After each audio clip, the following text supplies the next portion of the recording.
they most, I think if you look at the recommendations, the 2012 international recommendation, it has to be 3 or more B lines in the intercostal window. So basically in between 2 ribs for it to be significant.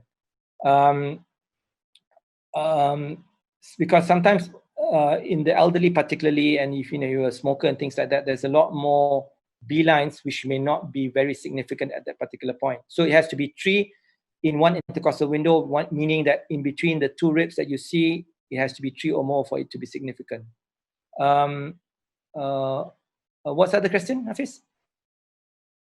The question is we're talking B line. Second, it'd be the protocol of your favorite window scanning lungs.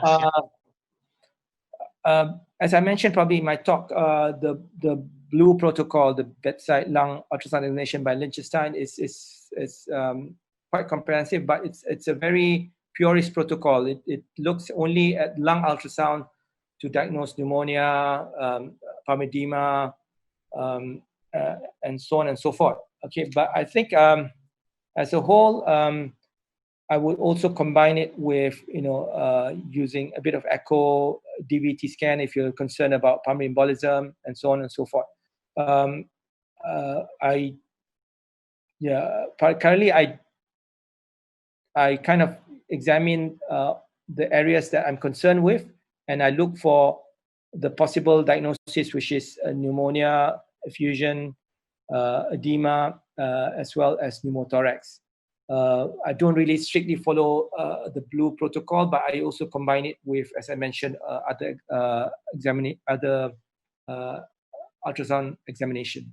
So, but it's important that you know how to diagnose these 4 conditions for you to be able to use it. Of course, there are other ways of using it. For example, looking at whenever you're in the critical care setting, you can use ultrasound to actually look at improvement of the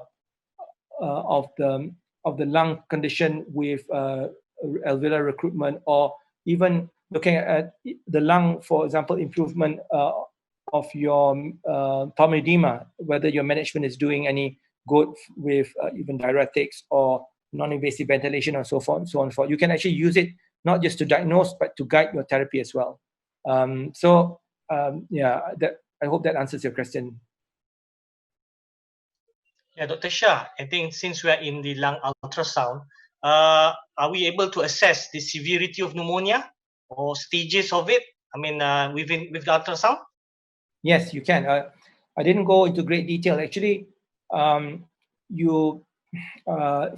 once there's actually a consolidation setting, and the first that will appear is actually B lines, which is interstitial syndrome. Then, of course, if you have more alveolar consolidation, what happens is that you will see more C profile. You will see more echogenicity coming from beneath, from the pleural line.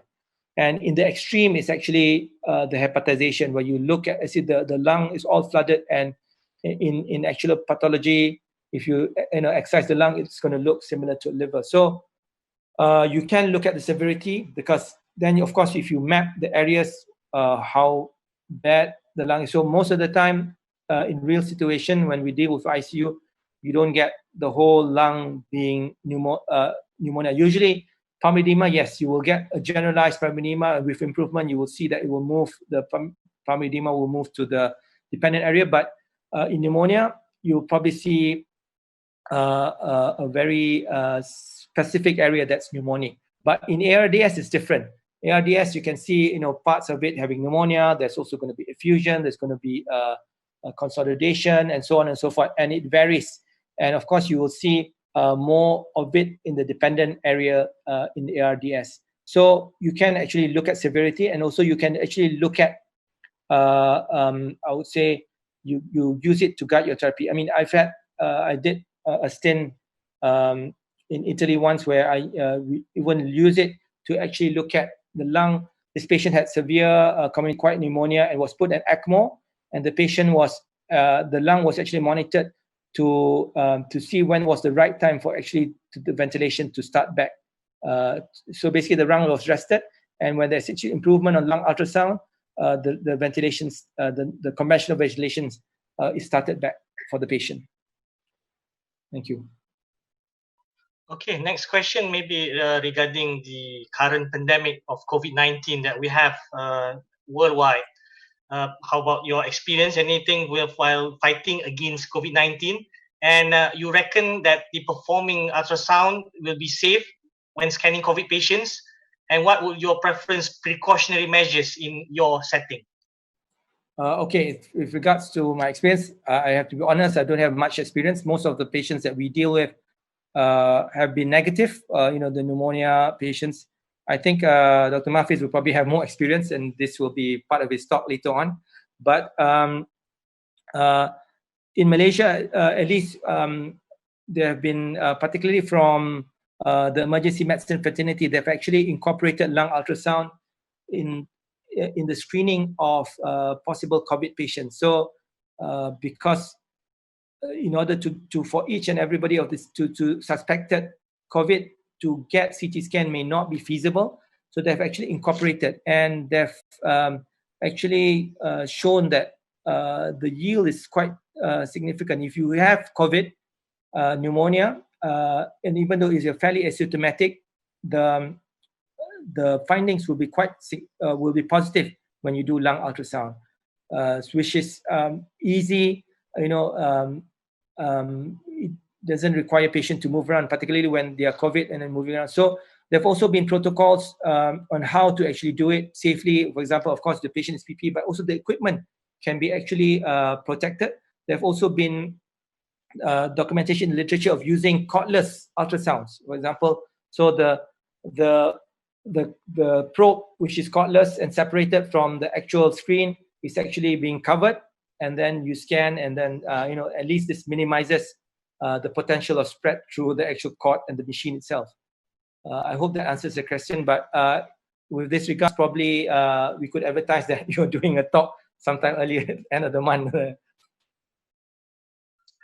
I'll just maybe add a bit regarding the for COVID-19 patients. I had the privilege to be in the our Malaysian main COVID hospital during the peak of the pandemic in our country, and definitely ultrasound has been a very useful tool, because partly in terms of the one thing that, of course, we have our own, we take precaution in terms of our PPE and protect ourselves, but it becomes I think what Dr. Shah mentioned in his talk, the fifth element of your clinical examination.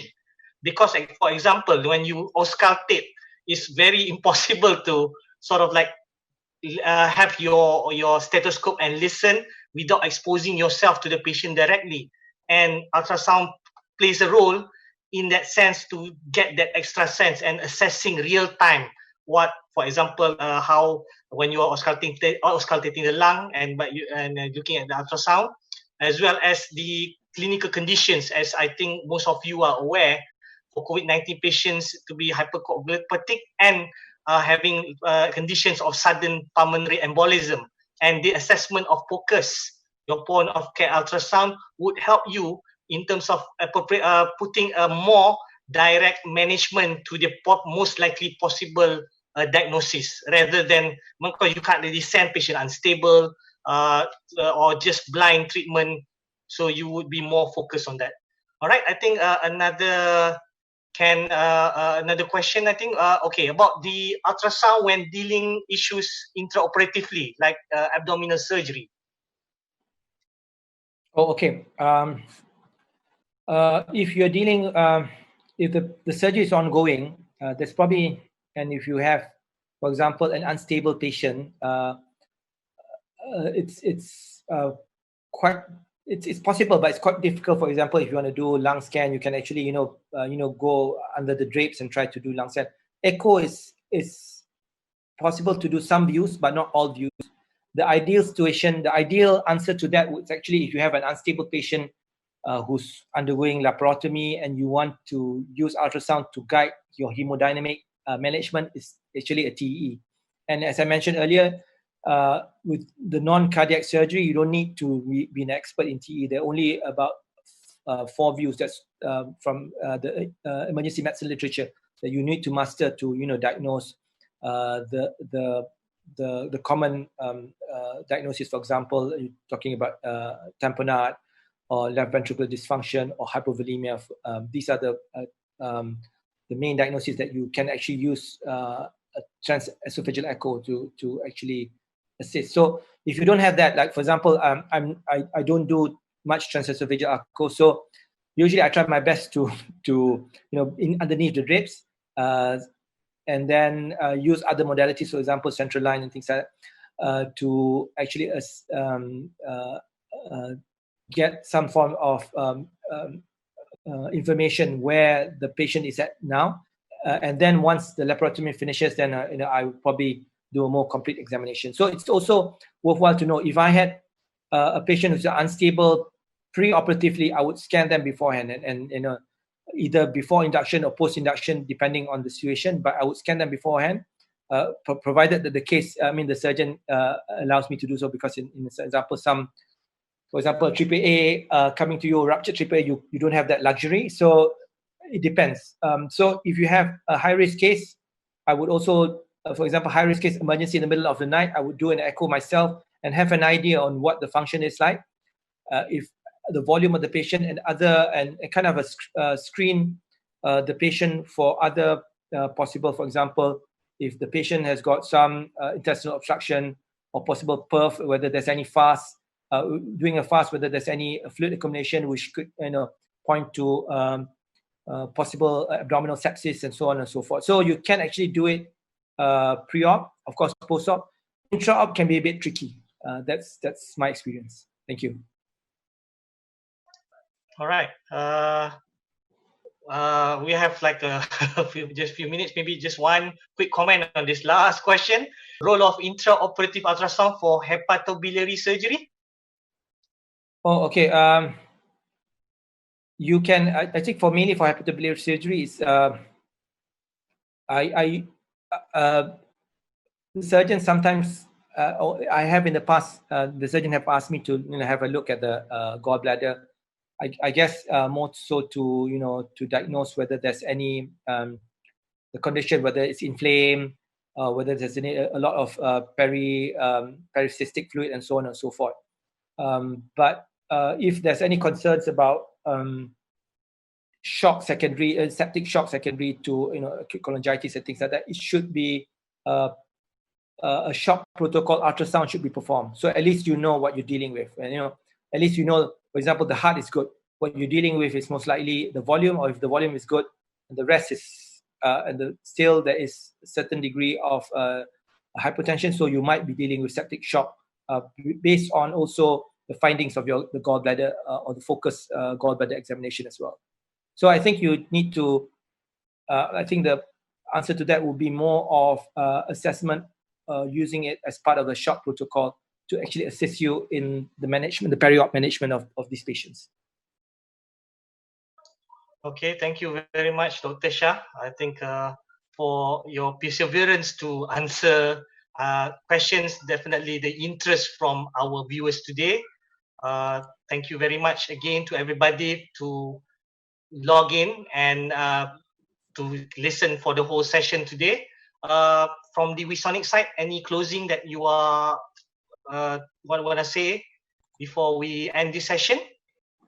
Yes. It is really an impressive sharing. I thought the audience enjoyed a lot. Thanks to Dr. Fadil and Dr. Mamda today, and especially thanks to all the audience who stay with us all the time.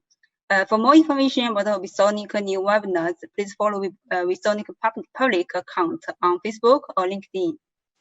Thank you all, and see you next time. Goodbye, Dr. Fadil and Dr. Mamad. All right. Thank you very much. Thank you everybody for listening. Goodbye. Thank you, Mickey. Good night. Bye-bye.